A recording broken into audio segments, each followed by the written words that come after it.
Right now, millions of people are following the World Cup. We see beautiful goals, trophies lifted high, and wild celebrations. But the real drama is unfolding somewhere else. It is in the locker room of the team that just crashed out of the tournament. It is in the eyes of the leader who made a critical mistake in the final minute. It's easy to be confident when you're winning. It's easy to smile when the stadium is chanting your name. But your true essence, your mental backbone, shows itself the moment your most important match is failed. When the business you spent years building up closes down. When the relationship you poured your soul into falls apart. Or when the project you staked everything on ends in a devastating fiasco. Most people break after something like this. They let the score on the board define their entire worth. But elite athletes and mentally strong individuals know one secret. Defeat is not the end of the game. It is simply a change in tactics. And today, we will break down the 4 commandments of the elite mind that transform any life crisis into a triumph. By the way, the 4th step is what separates an ordinary player from a living legend. So make sure to listen until the end. But if you are currently going through your toughest season and it feels like you've lost everything, leave the noise of the stands behind and listen to this. Part 1. The score on the board does not define your identity. The first mistake almost everyone makes after a major failure is merging their personality with the result. I lost the match, therefore I am a loser. This is a mental trap. Top athletes know how to separate the process from the result. You can be in perfect shape, do everything right, give it your 100%, but the ball hits the post, the referee makes a mistake, or the opponent just gets lucky. In sports, as in life, there are things you cannot control. Think of legendary drivers who execute a flawless race only for their engine to fail on the final lap. The failure belongs to the machine, not the driver's capability. When you accept the fact that defeat is an event, not your identity, you regain control.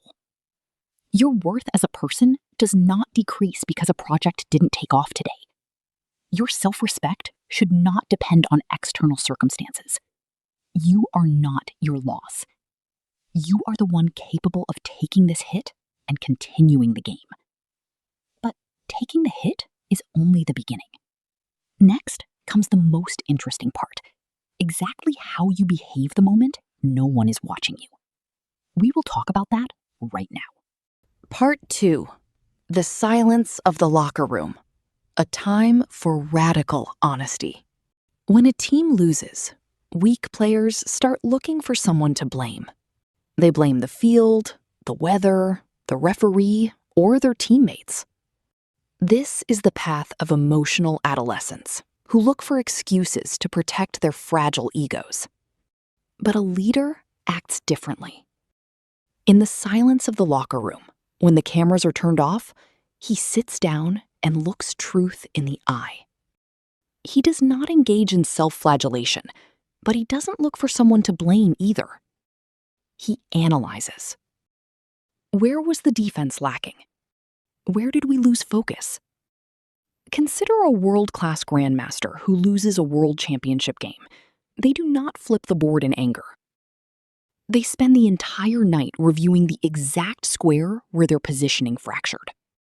There should be a similar locker room in your life. When a plan fails, do not waste time on self-pity, and do not look for culprits among your loved ones or colleagues.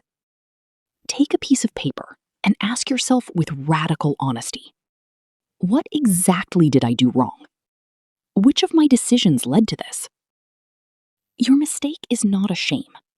It is the most expensive lesson, which you have already paid for with your pain.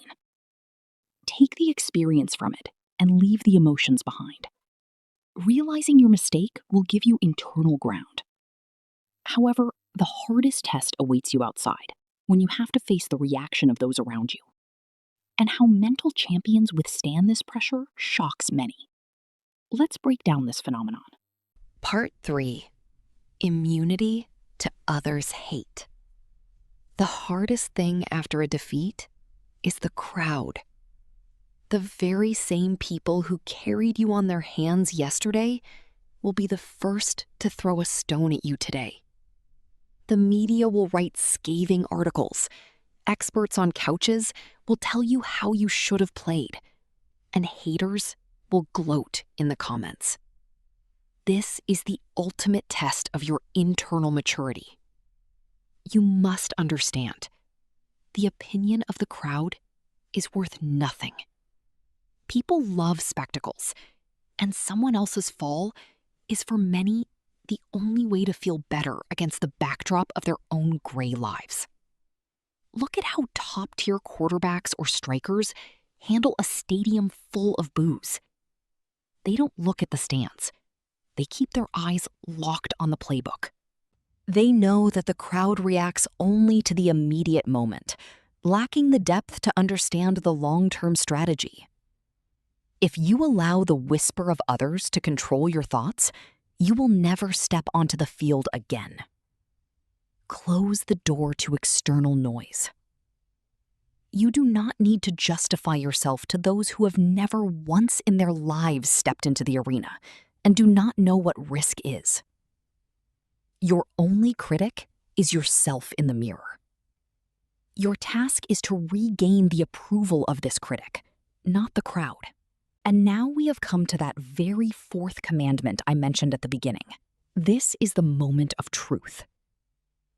An instrument that turns mental pain into absolute dominance.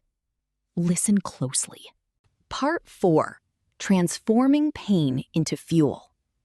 What does a champion do the day after losing a final? He doesn't lie in bed, suffering. He wakes up at 5 in the morning and goes to training.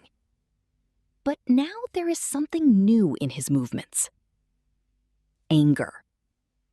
But not the destructive anger that burns you from the inside, but a cold, controlled fury. The pain of defeat is a colossal source of energy.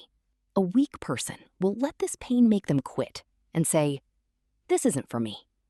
A strong person will let this pain make them train 3 times harder. Look at the history of elite teams that suffered an embarrassing blowout in a tournament, only to spend the next 12 months outplaying every opponent in their path. They didn't mourn the loss. They used it to sharpen their execution. You transform resentment and disappointment into fuel. You invest this energy into your body, into your knowledge, into your new business plan.